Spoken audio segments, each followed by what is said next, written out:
Sa madaling salita, para mapangalagaan ang ating katawan, ang ating pagkatao at ang ating buhay, meron na tayong mga para-paraan at meron tayong instrumento na ginagamit para mapangalagaan ang ating sarili at ang ating katawan.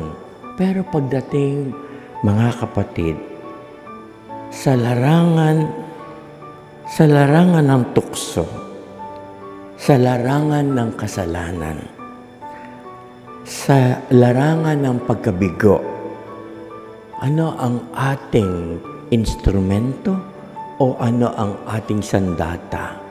Ano ang ating ginagamit upang mapaglabanan natin ang mga ito sa buhay? Walang exempted sa tukso.